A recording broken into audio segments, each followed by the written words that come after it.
A Homedale Township man wants to open a paintball facility in Marlboro Township. Holly Lair has more with this story. The sport is called paintball, and Homedale Township resident Raymond Gong wants to open 4 playing fields on his 120-acre property in Marlboro Township. The game is basically an adult version of capture the flag or tag. We happen to use these paintball guns for marking the opponent, so there's no questions as to whether or not they've been eliminated. We actually have safety statistics that prove that this sport of paintball is actually safer than other sports that we take for granted, like baseball, football. It's even safer than golf.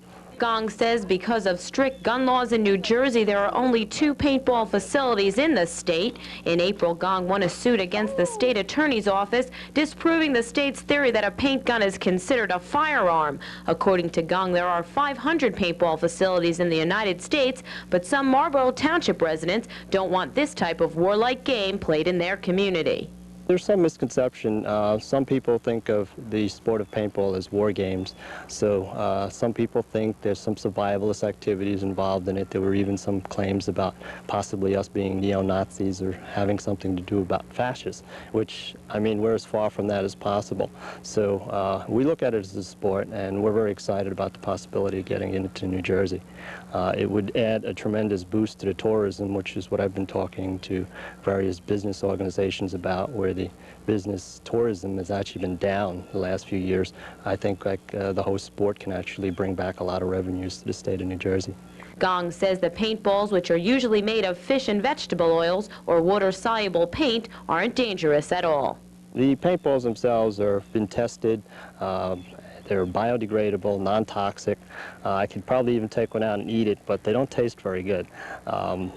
So they're safe. We do require players to wear a face mask and a pair of goggles, so there would be no injury to the eyes. Other than that, as I said, the safety statistics bear it out that this sport is extremely safe. And it's very dangerous for kids. We have no objection with the adults that are supervised, and if they wear the protective stuff, that's fine. It's the kids that we're concerned about, and we still think that it should be something that shouldn't be possessed by youngsters. Gong says he applied for a use variance over a year ago, and tonight at 7:30 p.m. the Marlboro Township Zoning Board will be voting on the issue, and he's hoping there'll be a favorable outcome. In Marlboro Township, I'm Holly Lair for TV 34 News. The Marlboro Board of Adjustment continued a hearing Wednesday concerning a proposed paintball game facility. Len Bestoff has a report. If Raymond Gong has his way, a paintball game facility will be built on his 118-acre property in Marlboro Township. Paintball is an adult version of Capture the Flag. The paint guns used in the game shoot pellets made of fish and vegetable oil, leaving a colored mark on game participants. Players must wear a face mask and goggles. Before Mr. Gong can begin operating his paintball facility, he must obtain a use variance from the Marlboro Zoning Board of Adjustment. The case has been in front of the board since February. Mr. Gong says he wants a facility because of his love for paintball and adds that it will bring benefits to the township of Marlboro. People come to play paintball, they go out to eat. All right, so a lot of the local businesses are excited because the eating facilities, if we have tournaments, there'll even be teams coming to stay overnight, well, more than overnight, 2 or 3 days, and they'll be needing rooms. In addition, I've already talked to the police department, fire department, first aid squads, and one of the things a lot of fields have been doing is to run charity events with them. The Board of Adjustment continued hearing testimony on Gong's case Wednesday. Paintball facility owner John Smith answered numerous questions about his paintball operation in Mansfield Township. The questions concern liability insurance, the facility's profitability, and the impact of a fired paintball on humans. Smith said at worst the feeling is equivalent to that of being hit by a racquetball, but he added that at close range on bare skin a laceration could result. Concern was also voiced over whether a paintball game could spill over into an adjacent residence. Smith said most paintball fields have a buffer zone. Mr. Gong's buffer zone is 150 feet wide. Residents didn't get a chance for extensive public comment, but it was clear that some members of Wednesday's audience oppose the paintball facility. We don't feel right now that this is going to upgrade our area in any sort of way. It is a land conservation area. We'd like to see it kept that way, not with war games going on, which is going to distract from the area and also scare off the wildlife that we've all moved there for. This facility doesn't belong in a township such as this. It's a bedroom community, and it should be in a rural area. The Board of Adjustment will continue Mr. Gong's case with a special hearing on December 6th. Len Vestoff, TV 34 News. Marlboro's Board of Adjustment heard the final testimony Wednesday concerning a proposed paintball facility. Len Vestoff has the story. Since February, Homedale resident Raymond Gong has been applying to the Marlboro Board of Adjustment for a use variance in order to operate a paintball game facility on his 118-acre property in the township. Paintball is an adult version of Capture the Flag. The paint guns used in the game shoot pellets made of fish and vegetable oil, leaving a colored mark on participants. Players must wear a face mask and goggles.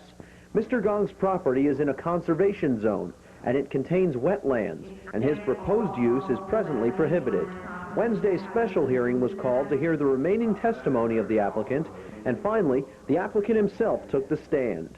While answering his attorney's questions, Mr. Gong explained how since 1981 he has tried to place various structures on his land, including townhouses and single-family homes, but he has been unable to acquire the necessary variances, and he said the only thing left to do with his property was to use it as a paintball facility. The issue of safety came up during Mr. Gong's testimony. He said he will use even more stringent standards than those required by insurance companies for this type of facility. He displayed to the board a chronograph, which he plans to use to detect a paintball's velocity, to make sure pellet guns aren't firing too hard. Other devices he plans to use include a barrel block, which will prevent pellets from being accidentally fired when participants are off the playing fields. Mr. Gong also explained how he recently measured the decibel levels of the guns used in paintball and compared them to other everyday sounds. For example, he measured lawnmower noise from 100 feet away, and it registered 65 decibels, while a fired pellet gun from 150 feet away measures 48 decibels. Mr. Gong says an 150-foot buffer zone surrounds the entire proposed site. The time of play will be limited to weekends and some holidays, and Mr. Gong pointed out that paintball is mostly played in the spring and fall, as players tend to shun the summer heat, and the paintballs don't work as well in the winter. Mr. Gong also stressed that with the exception of one gun model, no paintball gun can be transferred into a firearm, and that the one that can be classified as such can only shoot BBs. Mr. Gong's testimony lasted for an hour and a half, and residents were not able to finish asking him questions about his proposed facility, so the hearing will be continued on December 20th. Len Vestoff, TV 34 News.